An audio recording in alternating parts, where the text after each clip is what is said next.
2,600 years old. It's a massive structure. It's the world's first skyscraper, and this has a 30-foot temple complex surrounding it.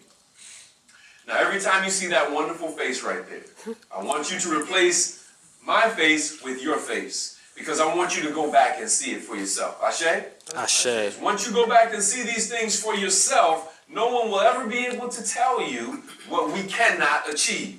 Okay? So every time you see that face, I want you to replace it with your face. So who's that in that picture? Me. That's you in that picture, because you're going to go back and see it for yourself. All right? So I got right up on the step pyramid. I took this picture because I wanted you to see how massive it is. But in ancient times, it was not brown crumbling stone. It was polished white limestone. The Arabs came along later and chipped away the limestone and stole it and used it to build many of their buildings in the city of Cairo. Now, we also know some of that limestone is left, as you can see right here. It was constructed by this man named Imhotep. Everybody say Imhotep. Imhotep. Now, Imhotep was the first recorded physician in human history. He was an architect, the architect of the step pyramid. He was a mathematician. He was an advisor to the king, a multidisciplinary genius.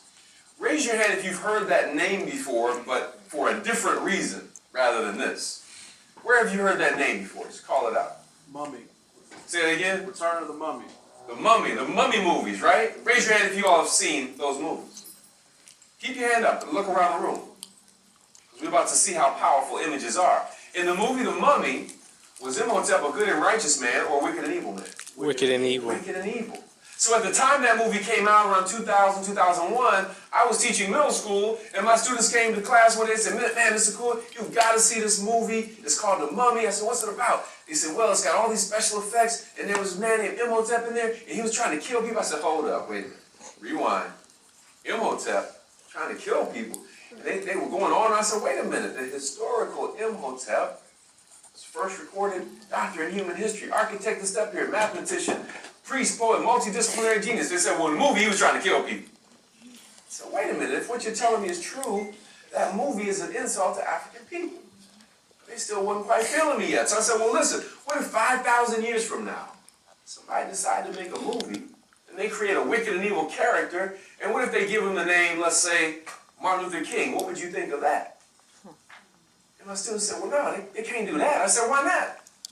They said, because he tried to help people and bring people together and help people love one another. I said, I just told you the historical truth about Imhotep, but if you don't know your history, people can tell you anything about your history, and here's what gets me. Have you pay your money to be insulted?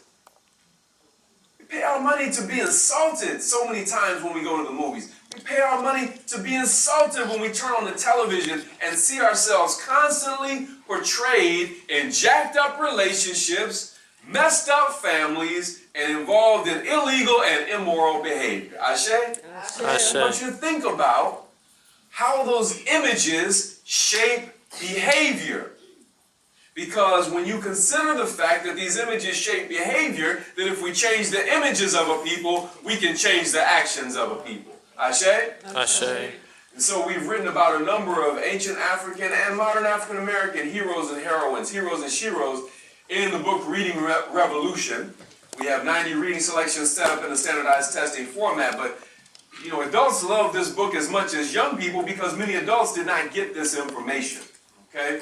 Now let me see whose third eye is open and awake.